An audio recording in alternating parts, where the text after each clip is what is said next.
Human trafficking के बारे में तो आप सभी ने सुना होगा। खुद हमारे देश में लाखों की तादाद में इस जुर्म को हर साल अंजाम दिया जाता है। अब ताज्जुब की बात यह है कि अगर आप इसके ढांचे को समझना चाहें तो ये मुश्किल ही नहीं, नामुमकिन सा है। पर अब ये सब बदलने वाला है। हमारे आज के guest IPS doctor Virendra Mishra ji, जो कि पिछले 2 दशक से ह्यूमन ट्रैफिकिंग के विक्टिम्स के साथ काम कर रहे हैं, एक ऐसा कोर्स डिजाइन कर रहे हैं जो आज के युवा को कॉलेजेस में पढ़ाया जा सके, ताकि वो सिर्फ इसको समझे ही नहीं बल्कि एक नए समाज की, एक नए बदलाव की नींव रख सके। तो आइए स्वागत करते हैं।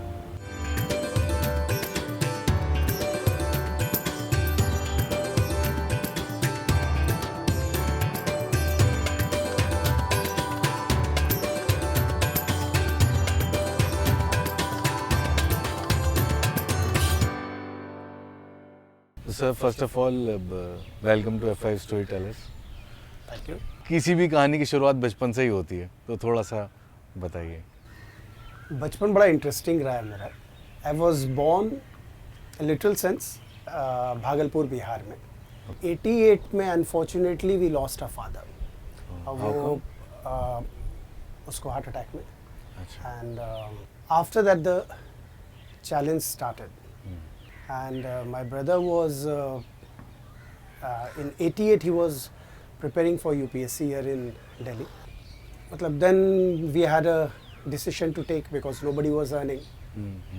तो डिसाइड ये किया गया, क्योंकि वो यूपीएससी की तैयारी कर रहे थे, मतलब यूपीएससी सिविल सर्विसेज की तैयारी कर रहे थे, तो हम लोगों ने फिर ये तय किया कि he should, it was a collective decision that he should continue with his preparation though he wanted to take a job.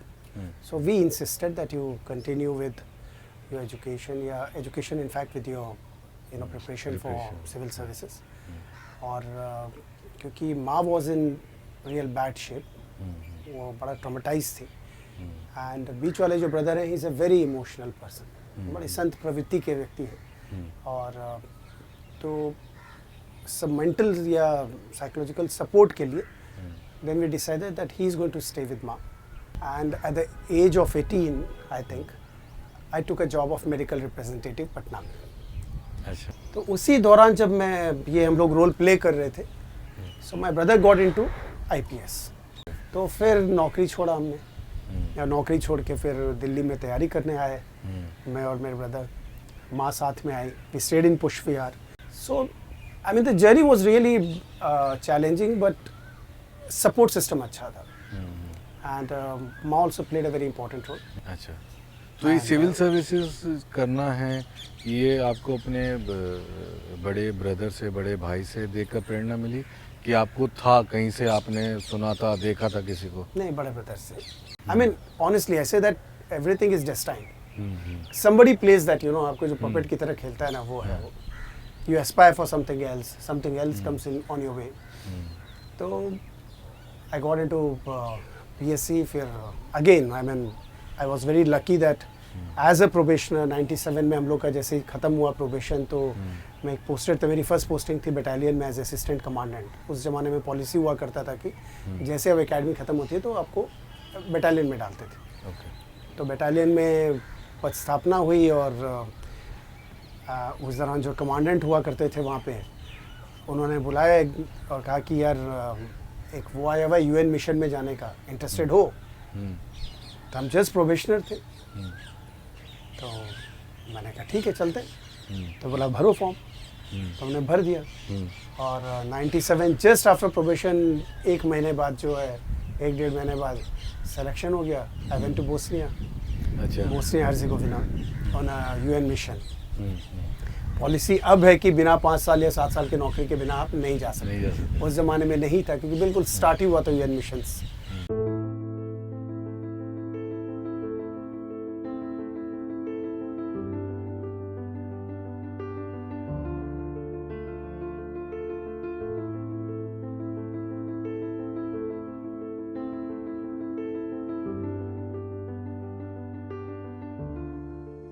Sir, आप एक देश का पहला एंटी ह्यूमन ट्रैफिकिंग लैब की स्थापना करने वाले हैं, उसके बारे में थोड़ा सा बताइए। तो मैंने ये डिसाइड किया कि एक anti human trafficking lab Bharat में एक स्टार्ट किया जाए, क्योंकि ज़रूरत है, काफ़ी वैक्यूम है इस पे काम करने का। और 3 वर्टिकल पे उस पर काम करेंगे, जिसमें कि रिसर्च भी होगा और लेजिस्लेशंस और पॉलिसीज़ को भी इन्फ्लुएंस करेंगे एविडेंस बेस्ड रिसर्च के आधार पे। और तीसरा जो स्टेक होल्डर्स की कैपेसिटी भी बिल्ड करेंगे। स्टेक होल्डर्स में पुलिस भी है, समझ बहुत कम है हमारे स्टेक होल्डर्स में कि ह्यूमन ट्रैफिकिंग क्या होता है, कम्युनिटीज़ के बीच में बहुत समझ कम है। तो प्रयास ये है कि एविडेंस ला के चीज़ों को समझते हुए, इवन द डेफिनेशन जो बड़ा रेस्ट्रिक्टेड डेफिनेशन है जो भी है, जहाँ की हम सिर्फ 3 विषयों पे बात करते हैं कि sex trafficking, forced labour and organ transplant, जबकि और भी बहुत सारे हैं। मेडिकल ट्रैफिकिंग अपने आप में एक विषय है जिसमें कि clinical drug trial subjects use किया जाता है बिना बताए हुए। आपका सरोगेसी के थ्रू होता है ट्रैफिकिंग, एडॉप्शन में ट्रैफिकिंग होता है, दुनिया भर की चीज़ें हैं जो ट्रैफिकिंग के और विषय हैं। तो इस पे भी रिसर्च करके ये सारी चीज़ें लेके आना था कि लेजिस्लेशंस को हम इन्फ्लुएंस कर पाएँ और सही डेफिनेशन आए। ये सारी चीज़ों पे काम करके एक anti human trafficking lab plan कर रहे हैं। और ये प्रयास है, SGT यूनिवर्सिटी है आपके यहाँ पर गुड़गांव में, तो उनके साथ में ये इन कोलैबोरेशन, तो वहाँ पे एक लैब सोच रहे हैं शुरू करने के लिए, और उसको मैं प्रोजेक्ट को लीड करूँगा शायद। अभी मेरा मन है कि मैं 2 साल थोड़ा सा कोर सरकारी नौकरी से हट के काम करूँ मैं ह्यूमन ट्रैफिकिंग पे, क्योंकि एंटी ह्यूमन ट्रैफिकिंग काम जो है मेरा पैशन है। मैं हुबर्ट हम्फ्री फेलोशिप में गया था ह्यूमन ट्रैफिकिंग पे ही, और काफ़ी मौका मिला मुझे US में भी उस पर प्रेजेंट करने के लिए। और भारत में आने के बाद भी कंटिन्यूसली मैं काम कर रहा हूँ, लिख रहा हूँ। अभी लेटेस्ट एक किताब हम लोग लिख रहे हैं, वो है कम्युनिटी बेस्ड सेक्सुअल एक्सप्लॉयटेशन पे, जो मैपिंग कर रहे हैं पूरे संसार में कैसे कम्युनिटीज़ हैं जो कम्युनिटी बेस्ड प्रोस्टिट्यूशन होता है, और अगर वो सेक्सुअल एक्सप्लॉयटेशन है तो बड़ा इंटरेस्टिंग, बहुत एनरिचिंग एक्सपीरियंस है वो भी। तो ह्यूमन ट्रैफिकिंग पे काम लगातार जारी है। तो अब ये हुआ कि इसको फुल फ्लेज्ड एक बार मैं अपने पैशन को जी लूँ। तो सर, जैसे भी आपने बताया, ह्यूमन ट्रैफिकिंग का सिर्फ इतना सा ही दायरा नहीं है और बहुत सारी चीज़ें आती हैं। जब आपका इससे इंट्रोडक्शन हुआ इस टॉपिक से, इस इशू से, तो और अब तो आपका काफ़ी एक्सपीरियंस है ओवर द ईयर्स, इतना सारा, कुछ चीज़ें, आपका नज़रिया, कुछ ऐसी कुछ चीज़ें आपके सामने आई होंगी जो आपके लिए भी नहीं होंगी, कुछ उसके बारे में शेयर करेंगे? देखिए, जितना ट्रैफिकिंग के अंदर घुसते जाते हैं, समझने के लिए आप रिसर्च करते हैं या आप देखते हैं, तो एहसास होता है कि इर्द गिर्द काफ़ी चीज़ें हो रही हैं, एक्सप्लॉयटेशन हो रहा है। इसीलिए मैं इनफैक्ट जो कोर्स डेवलप किया है ह्यूमन ट्रैफिकिंग का, वैसे इग्नू में पढ़ाया जाता है, बट वो सर्टिफिकेट कोर्स है। और इग्नू का पढ़ाने का ढंग होता है कि आपको सिंपल डॉक्यूमेंट्स दे देंगे, बुक्स दे देंगे, आप पढ़िए, और वीकेंड पे एक आपका इंटरेक्शन खाली सेशन होगा। बट क्लासरूम पहली बार कोर्स डेवलप हुआ है, और जो मुझे जो बताया गया है, और जो मैंने अभी जिंदल लॉ स्कूल में पढ़ाया, मैंने 1 क्रेडिट का 16 घंटे का मैंने क्लास लिया था। और 16 घंटे के बाद एहसास हुआ कि बहुत ही सुपरफिशियल मैंने काफ़ी इश्यूज़ को टच करना पड़ा, क्योंकि समय नहीं था मेरे पास में। तो 3-4 क्रेडिट का मैंने उसको प्लान किया है। और संभवतः इसी अगस्त के बाद में, अगर मैं सबैटिकल पे जाता हूँ या किसी तरीके से मैं आता हूँ इसको लैब खोलने के लिए, तो पढ़ाना भी मेरा ध्येय है।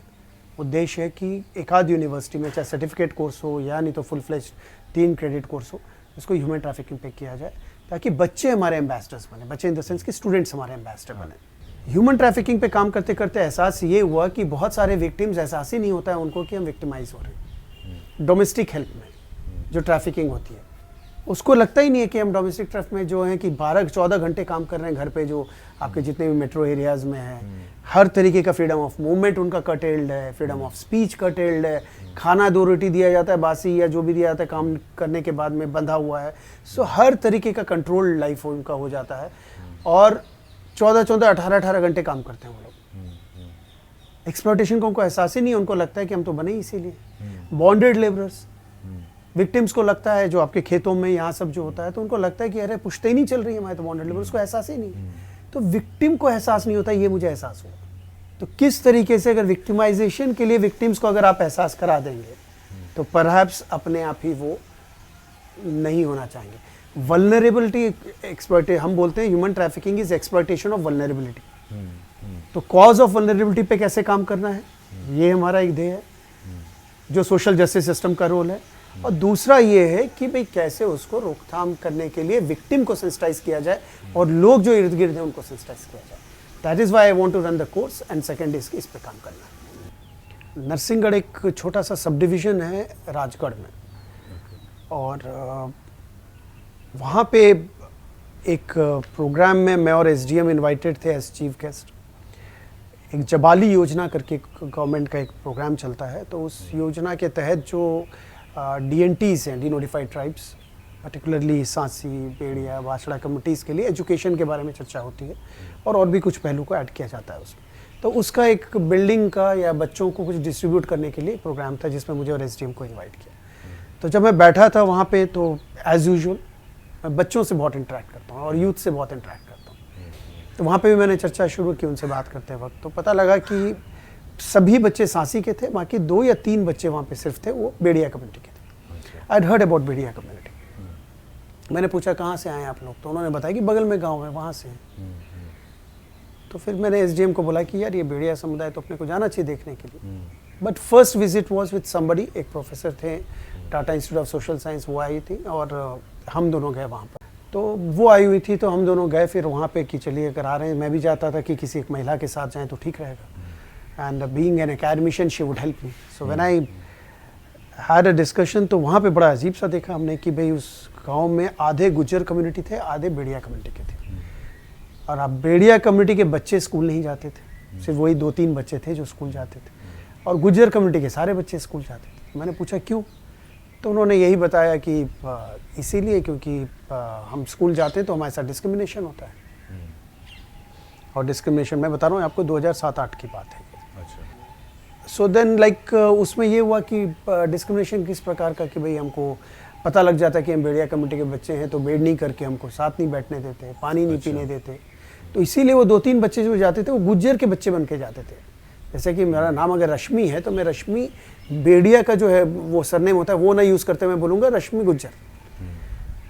That was a cultural shock to me कि how can a child be so sensitive about his और हर आइडेंटिटी और इतना स्टिग्मा उसके साथ हो कि वो अपना ही आइडेंटिटी डिस्क्लोज करने को तैयार नहीं है.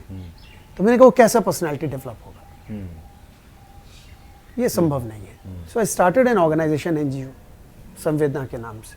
अच्छा. और करके फिर उनको हमने स्लम्स के बच्चों को स्टार्ट किया कंप्यूटर एजुकेशन देना, ताकि वो अपने पैरों पे खड़े रहे, एंगेज हो. और छोटे स्लम्स में ही लाइब्रेरी स्टार्ट की, नारायण नगर के पास था, वहाँ पे ऑफिस लिया, वहाँ स्टार्ट किया. और हर वीकेंड पे जब मौका मुझे मिलता था मैं बेटे को लेके जाता था, और एक छोटी जगह थी, वहाँ बैठते थे नीचे ज़मीन पे, बच्चों के साथ खेल रहे हैं, किताबें कर रहे हैं. उस टाइम पे करीब 250-300 बच्चे स्टार्ट हो गए थे रोल आउट होके आना. अच्छा. वहाँ पे करना. बट जैसे इस कम्युनिटी से मिला तो मुझे लगा कि स्लम्स पे काम करने वाले बहुत लोग हैं, इस कम्युनिटी के साथ में कोई नहीं काम करा. मैंने पूछा कोई आते हैं क्या, बोले वो एनजीओज आते हैं, वो सिर्फ एड्स के बारे में बात करने आते हैं या कॉन्डोम देने आते हैं. तो मैंने कहा ये थोड़ी इसका सोल्यूशन है. और अगर आपको और वहाँ पे 13-14 साल 12-13 साल में आपको धंधे में डाल देते हैं बच्चों को, which actually is trafficking and prostitution. वहाँ वर्ड यूज वो लोग धंधा करते हैं अपने आप को, जैसे जाके हमको धंधे में डाल देते हैं या धंधा करना है. तो प्रोस्टिट्यूशन में इनको सेक्स वर्कर बना दिया जाता है. तो मुझे लगा कि नहीं, बच्चों के साथ काम करना, क्योंकि मुझे हरदम लगता है कि भाई अगर आपको जड़ से कोई चीज़ निकालना है तो जड़ पे काम करिए. तो बच्चों पे मैंने काम करना शुरू किया. और वहाँ पे एक बड़ी प्यारी सी बच्ची थी, उसका वो बोल देती थी हमको, जब भी हम जाते थे शुरू किया था काम करना तो आके बोलती थी मुझे पढ़ना है. उसकी माँ इंसिस्ट कर रही थी कि तुम you should get into prostitution, because the Elder sister was 14-15 year old. वो कर रही थी और किसी कारण से या कुछ में सपोर्ट करना उसने अपने माँ को बंद कर दिया था. तो अब माँ को लगा कि अब बड़ी बेटी नहीं करेगी, और ये भी जो भी 12-13-14 साल 15 साल की 16 साल की हो रही है, तो अब इसी को करना पड़ेगा, कमाना है. और वहाँ रूल है कि भाई the moment you get into puberty तो आप हो जाते हैं, you are available in the market. तो वो आके कहती थी हमको नहीं करना है, मुझे पढ़ना है, मुझे पढ़ना है. तो फिर उसको निकालने के लिए हमने कहा कि अगर वहीं पढ़ाते हैं, स्कूल में जाते हैं, तो डिस्क्रिमिनेशन मैं ख़त्म नहीं कर पाऊंगा.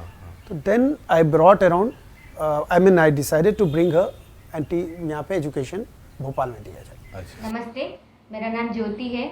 मैं मध्य प्रदेश के ज़िले राजगढ़ के एक छोटे से गांव सलाई से हूँ। वीरेंद्र सर से मैं पहली बार कब मिली थी ये तो मुझे याद नहीं है, क्योंकि मैं प्राइमरी स्कूल में थी, बहुत छोटी थी।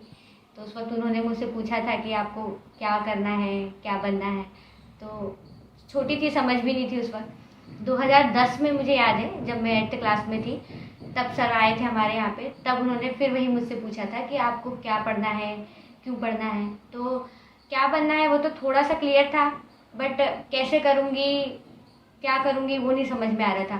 तो उसके लिए सर ने मेरे सारे कन्फ्यूज़न दूर किए। उन्होंने बताया मुझे कि आपको अगर आगे बढ़ना है तो आपको गांव से बाहर तो निकलना पड़ेगा। तो अब मैं तो तैयार थी, लेकिन फैमिली में जहाँ पे लड़कों को बाहर निकालने से लोग कतराते थे, वहाँ पे बात मेरी थी। तो उसके लिए सब कुछ सर ने किया, सबको समझाया, फैमिली को समझाया, रिलेटिव्स को समझाया। उसके बाद मैं भोपाल आ गई। फिर भोपाल में मैंने यही हॉस्टल में रह के अपनी स्कूलिंग कंप्लीट की। देन उसके बाद मैंने फिर इंजीनियरिंग कंप्लीट की। आज भी यूपीएससी की प्रिपरेशन कर रही हूँ। तो वीरेंद्र सर के बारे में मैं यही कहना चाहूँगी कि जहाँ उन्होंने एक ज्योति के लिए इतनी मेहनत की थी, आज वैसे 5 से 6 हज़ार बच्चे हमारी कम्युनिटी के बाहर रह के पढ़ रहे हैं। आज उतना नहीं सोचते लोग कि बाहर जाने के बाद कोई दिक्कत होगी, क्या होगी। उसके बाद 50 से 60 बच्चे जहाँ तक कॉलेज में अलग अलग फील्ड में अपने तैयारी कर रहे हैं, पढ़ रहे हैं। तो वीरेंद्र सर ने मुझसे पहले कहा था कि कभी कोई भी दिक्कत हो तो आप मुझे बताना, लेकिन आज मेरी फैमिली वाले भूल जाते हैं कि मेरा एग्ज़ाम है, पूछना भूल जाते हैं कि कैसा गया। लेकिन वीरेंद्र सर का हमेशा कॉल आता है कि आपका एग्ज़ाम गया, कैसा रहा। उनका पहला कॉल उन्हीं का होता है। सब भूल जाते हैं लेकिन वीरेंद्र सर नहीं भूलते। तो उनके बारे में जितना बोलूँ कम है। बाकी फ़िलहाल मैं उन्हीं को यही बोलना चाहूँगी कि thank you so much sir. अब जो संवेदना है, आज 60 गांव में काम कर रहा है, 5000 बेड़िया बच्चों के साथ काम कर रहा है। वो एल्डर्स तो हैं ही, एडल्ट्स तो हैं ही, बट बच्चों में 5000 बच्चों के साथ काम कर रहा है 6 डिस्ट्रिक्ट में मध्य प्रदेश। Huge number. तो सर अभी जैसे जो बच्चे अभी सिविल सर्विसेज की तैयारी कर रहे होंगे या अभी अपीयर कर रहे होंगे या करना चाहते होंगे आगे, उनके लिए क्या मैसेज होगा आपका? देखिए, जो एग्ज़ाम्स दे रहे हैं उनके लिए तो सिंपल है कि ओपन माइंडेड आप पढ़ते जाइए। I don't worry about what is in store for you. आप मेहनत करिए। As I said, your journey में आपका रोल सिर्फ एफर्ट से तक सीमित है। जैसे गीता में बोला जाता है ना कि बिल्कुल नहीं, आप खाली काम करिए और फल की सोचिए मत। फल अपने आप तय है आपके लिए, जो मिलना है। कर्म करो। तो यही करना है, सबको यही सोचना चाहिए। ये फ्रस्ट्रेशन, डिप्रेशन में चले जाते, नहीं हुआ इस साल, नहीं हुआ दूसरे साल, नहीं हुआ, बिल्कुल मत करिए। And it's not end of the world if you don't get through. Be positive. एक चीज़ जो मुझे बहुत अच्छी खाली स्टीव जॉब्स की लगती है, वही जो कनेक्टिंग द डॉट जो उन्होंने दिया था जब एक सेरेमनी में बोला था। So that is very true. और दूसरा ये है कि जैसे ही नौकरी मिल जाए, हाँ, मेरा दूसरा सवाल यही था कि जो it should not get into your head. It should not get into your head. But it does ना। Surprisingly we call ourselves civil servants. वो जिसे कहते हैं ना कि सर्वेंट बनने की जरूरत नहीं है आपको, बट एटलीस्ट पार्टनर तो बन जाइए। ग्रोथ में पार्टनर बनिए आप। And you have to be just partner. वही नहीं बनते हैं, अधिकारी बन जाते हैं। And that is very unfortunate part. And I think there is some flaw in the training programme. So what do you think should oneself remember to keep that kind of sanity? Simple, where you have come from, what you are. इसका जो component, एक बहुत important component Bharat दर्शन का जो कराते हैं, या community में आपको गांव देहात घुमाते हैं, तो देखिए और कहिए कि ये जो है ये हकीकत भारत है। आप हो सकता है कि एलीट से आए हैं, आपने ज़िंदगी में देखा ही नहीं है, ब्यूरोक्रेट के बच्चे हैं, आप पैदा ही हुए थे ब्यूरोक्रेट के घर पे, और वो बड़ी बड़ी चीज़ें आप देखते रहे, गाड़ी घोड़ा में घूमे और IAS IPS में आ गए, या रेवेन्यू सर्विसेज, किसी भी सर्विसेज में आ गए। तो इसीलिए वो आप कह रहे हैं कि नहीं देखा, बट ये नौकरी आपको मौका देता है कि जाके देखिए। Thank you sir.